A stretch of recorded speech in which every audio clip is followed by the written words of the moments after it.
Praise the Lord.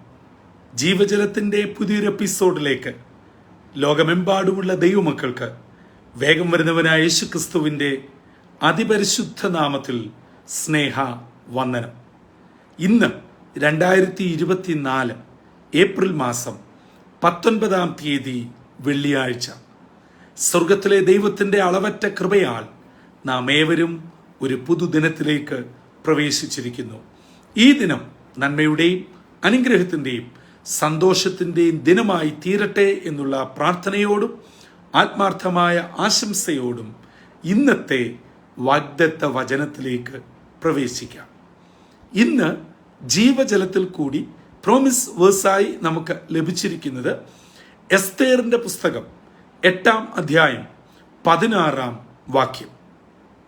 The book of Esther chapter 8 verse 16 നാം ഇപ്രകാരം വായിക്കുന്നു: യഹൂദന്മാർക്ക് പ്രകാശവും സന്തോഷവും ആനന്ദവും ബഹുമാനവും ഉണ്ടായി. എസ്തേറിൻ്റെ പുസ്തകത്തിൻ്റെ മാഹാത്മ്യം ക്രൈസ്തവ ലോകത്തിന് വളരെ പരിചിതമാണ്.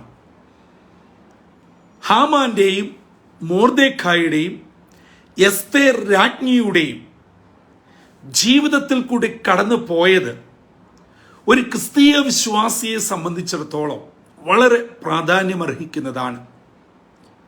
ഹാമാൻ അഹസ്വേരോസ് രാജാവിൻ്റെ ശൂഷൻ രാജധാനിയിൽ വളരെ പ്രാധാന്യമർഹിക്കുന്ന ഒരു വ്യക്തി. എല്ലായിടങ്ങളിലും സ്ഥാനമാനങ്ങൾ. പക്ഷേ അദ്ദേഹത്തിൻ്റെ ഉള്ളിൽ ഒരു ചെറിയ പ്രയാസം. മറ്റൊന്നുമല്ല, തന്നെ കാണുമ്പോൾ സകലരും കുമ്പിടുന്നു, ബഹുമാനിക്കുന്നു, ആദരിക്കുന്നു. പക്ഷെ ഒരുത്തൻ തന്നെ ഒരു വിധത്തിലും പരിഗണിക്കുന്നില്ല, ബഹുമാനിക്കുന്നില്ല. തിരക്കി അറിഞ്ഞപ്പോഴാ മനസ്സിലായത് മൊർദെഖായി അത് ഒരു യഹൂദനാണ്. അപ്പോൾ ഒരു മൊർദെഖായി അല്ല, മൊർദെഖായിയുടെ കുലത്തെ മുഴുവനും നശിപ്പിക്കുവാൻ ഇതാ ഹാമാൻ ഗൂഢതന്ത്രങ്ങൾ ഒരുക്കുന്നു.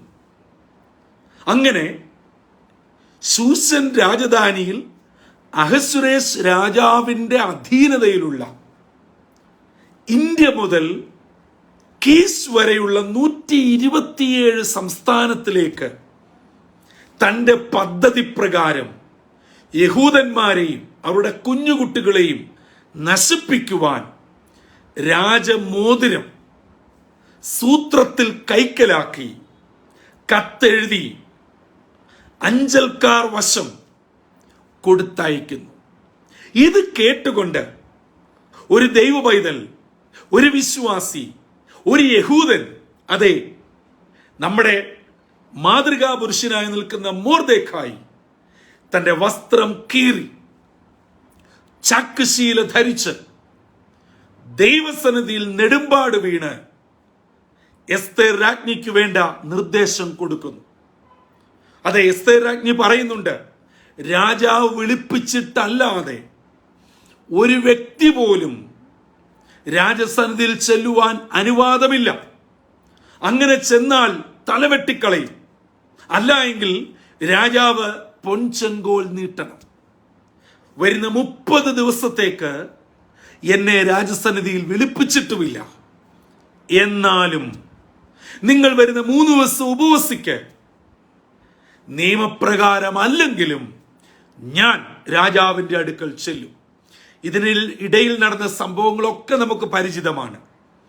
ചുരുക്കത്തിൽ ഇസ്രയേൽ ജനം 3 ദിവസം 127 സംസ്ഥാനങ്ങളിൽ ഉപവസിച്ചു പ്രാർത്ഥിച്ചു. ആ പ്രാർത്ഥന സ്വർഗത്തിലെ ദൈവം കേട്ടു. എസ്തേർ ഇതാ രാജസന്നിധിയിൽ ചെന്നപ്പോൾ എസ്തേറിന് നേരെ രാജാവ് പെൺചെങ്കോൽ നീട്ടുന്നു. ഹല്ലേലൂയ, സ്തോത്രം. എന്നെ കേൾക്കുന്ന ദൈവമക്കളെ, ഇന്ന് നിങ്ങൾ ഈ ദൈവവചനം കേൾക്കുമ്പോൾ ചില അസാധ്യങ്ങളുടെ പ്രശ്നങ്ങളുടെ മധ്യയാണോ നിൽക്കുന്നത്? നിങ്ങളുടെ മകന്റെ വിഷയം, മകളുടെ വിഷയം, അടിക്കടി ബിസിനസ്സിൽ ഉണ്ടാകുന്ന തകർച്ചകൾ, കുടുംബത്തിലുണ്ടാകുന്ന അപകടങ്ങൾ, അനർത്ഥങ്ങൾ, രോഗങ്ങൾ, പ്രതികൂലത്തിൻ്റെതായിട്ടുള്ള വക്കീൽ നോട്ടീസുകൾ, എന്താണ് നിങ്ങൾ നേരിടുന്ന പ്രശ്നം? എവിടെയാണ് നിങ്ങൾ വീണുപോകുന്നത്? എന്താണ് നിങ്ങളുടെ സ്വസ്ഥത നഷ്ടപ്പെടുത്തുന്നത്? എവിടെയാണ് നിങ്ങൾ ലീഗലായി പരാജയപ്പെടുന്നത്? അങ്ങനെയെങ്കിൽ നമുക്ക് ചെല്ലുവാനൊരിടമുണ്ട്. മൊർദെഖായും എസ്തേറും യഹൂദ ജനവും നമുക്ക് കാണിച്ചു തന്ന ഈ മാതൃക ഈ പ്രഭാതത്തിൽ, ഈ വെള്ളിയാഴ്ച നമുക്ക് തുടരാം. പ്രിയമുള്ളവരെ, അവർ ദൈവസന്നിധിയിൽ ഉപവസിച്ചു പ്രാർത്ഥിച്ചു. നാം ചുരുക്കത്തിൽ ഈ പുസ്തകത്തെ ഇങ്ങനെ സംഗ്രഹിച്ചാൽ, പ്രാർത്ഥനയുടെ ഫലമായി ഇതാ മൊർദെഖായിക്ക് വേണ്ടി ഹാമാൻ തന്റെ സ്വന്തം വീട്ടിൽ ഒരുക്കിയ അതേ കഴുകുമരത്തിൽ ഹാമാനെ തൂക്കുകയും രാജാവിന്റെ കയ്യിൽ നിന്നും എങ്ങനെ ആ മോതിരം കൈക്കലാക്കി, ആ കുതന്ത്രം ഒന്നുമില്ലാതെ രാജാവ് തന്നെ മോതിരം എസ്തേറിനും മൊർദെഖായിക്കും കൊടുത്തിട്ട് പറയുന്നു, നിങ്ങൾക്ക് ഇഷ്ടമുള്ള പോലെ ചെയ്യുക. ഇതാ ഹാമാന്റെ വീട് എസ്തേറിനും മൊർദെഖായിക്കും സ്വന്തം. അതെ, 127 സംസ്ഥാനത്തിൽ പ്രാർത്ഥിക്കുന്ന ദൈവമക്കൾക്കെതിരെ ഇതാ കൽപ്പന പോയെങ്കിൽ, അതേ സ്ഥാനങ്ങളിൽ ദൈവമക്കൾക്ക് അനുകൂലമായ കൽപ്പന പുറപ്പെടുകയാണ്. അങ്ങനെ ശൂശൻ രാജധാനി സന്തോഷിച്ച് ആർത്ത് ഇളകുന്നു. അതാണ് ഇന്നത്തെ 16-ാം വാക്യത്തിൽ പറഞ്ഞത്. യഹൂദന്മാർക്ക് എല്ലായിടങ്ങളിലും സന്തോഷവും ബഹുമാനവും ആനന്ദവും ഉണ്ടാകുവാൻ ഇടയായിത്തീർന്നു.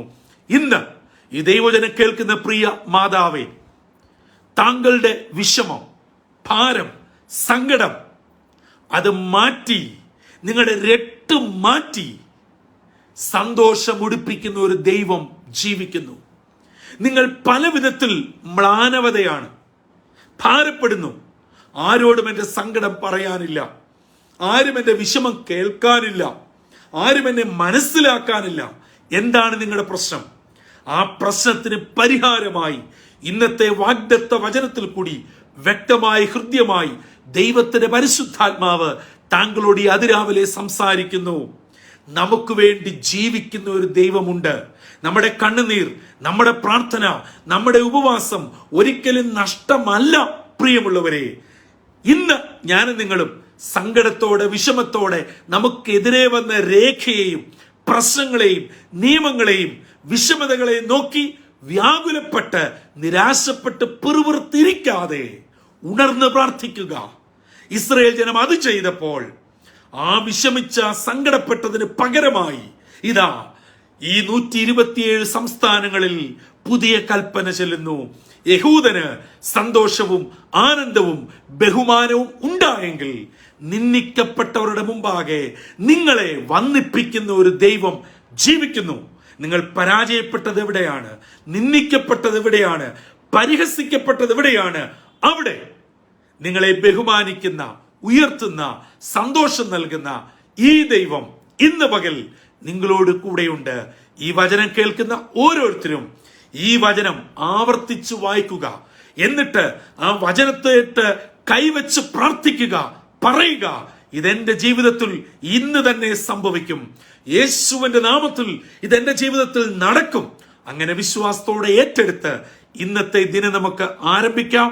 ഈ ദിനം വിടുതലിന്റെയും അനുഗ്രഹത്തിന്റെയും നന്മയുടെയും സന്തോഷത്തിന്റെയും ദിനമായി കൃപയോടെ തമ്പുരാൻ ജീവജലത്തിന്റെ ഓരോ പ്രേക്ഷകരെയും നടത്തട്ടെ. അതിന് ദൈവത്തിന്റെ പരിശുദ്ധാത്മാവ് നമ്മെ ഏവരെയും ഒരുക്കുകയും ചെയ്യട്ടെ. തലകളെ വണക്കാം, പ്രാർത്ഥിക്കാം. നിത്യമായ സ്നേഹത്താൽ ഞങ്ങളെ എല്ലായ്പ്പോഴും സ്നേഹിക്കുന്ന ദൈവമേ, സ്വർഗീയ പിതാവേ, മനോഹരമായ പുത്തൻ പ്രഭാതത്തിനായി നന്ദിയോടെ ഞങ്ങൾ അങ്ങയെ സ്തുതിക്കുന്നു. എസ്തേറിന്റെ പുസ്തകത്തിൽ കൂടെ ഇന്ന് അവിടുന്ന് ഞങ്ങളോട് ഇടപെട്ടതിനായി സ്തോത്രം. അപ്പ ഞങ്ങൾ വിഷമിച്ചെടുത്ത്, പരാജയപ്പെട്ടെടുത്തത്, തകർന്നെടുത്ത്, നിരാശപ്പെട്ടെടുത്ത്, പിന്തിരിഞ്ഞു പോയെടുത്ത് പ്രാർത്ഥനയുടെ ശക്തിയാൽ സന്തോഷവും ബഹുമാനവും ആദരവും ഞങ്ങൾക്ക് മടക്കി നൽകുന്ന, ഇരട്ടിയാക്കുന്ന ഒരു ദൈവം ജീവിക്കുന്നുവെന്ന് ഞങ്ങളെ കേൾപ്പിച്ചതിനായി സ്തോത്രം. ഈ ദൈവജനം കേൾക്കുന്ന ആരെങ്കിലും ഏതെങ്കിലും വിധത്തിൽ സങ്കടത്തിലോ വിഷമത്തിലോ ഇരിക്കുന്നുവെങ്കിൽ ഈ വചനം അവർക്കൊരു ആശ്വാസവും വിടുതലും മാർഗദർശിയുമായി തീരണമേ. ഇന്നത്തെ ദിനം അനുഗ്രഹത്തോടെ നടത്തി അങ്ങയുടെ വരവിനായി ഞങ്ങളെ ഒരുക്കുകയും അനേകരെ അങ്ങയിലേക്ക് അടുപ്പിപ്പാൻ ഞങ്ങളെ നിയോഗിക്കുകയും ചെയ്യണമെന്ന് യേശു ക്രിസ്തു മൂലം അപേക്ഷിക്കുന്നു. കൃപയോടെ കേൾക്കുമാറാകണമേ. ആമീൻ, ആമീൻ, ആമീൻ. പ്രിയ ദൈവമക്കളെ, ഇന്ന് നാം കേട്ട ദൈവവചനം നമ്മുടെ ജീവിതത്തിൽ അങ്ങനെ സംഭവിക്കട്ടെ. നമ്മുടെ വിഷയത്തിന്മേൽ ദൈവം പ്രവർത്തിക്കട്ടെ. നമ്മുടെ മനസ്സ് സന്തോഷിക്കട്ടെ. നമ്മുടെ ഹൃദയം ആനന്ദിക്കട്ടെ. നമ്മുടെ മുഖം ഒരിക്കലും വാടാതെ തേജസ്സോടെ ഇരിക്കട്ടെ. മാത്രമല്ല, നമ്മളെ നിന്ദിച്ചവരുടെ ഇടത്ത് തമ്പുരാൻ നമ്മെ ബഹുമാനിപ്പിക്കട്ടെ. അങ്ങനെ കൃപയോടെ നിന്ന് ദൈവകൃപയിൽ മുന്നേറുവാൻ ഇന്നത്തെ പകൽ ജീവജലം ശ്രവിക്കുന്ന ഏവരെയും സർവശക്തനായ ദൈവം ഇടയാക്കട്ടെ. ഇന്നത്തെ ദിനം അനുഗ്രഹവും നന്മയും സന്തോഷവും ഉയരത്തിൽ നിന്ന് നിങ്ങൾക്കേവർക്കും ധാരാളമായി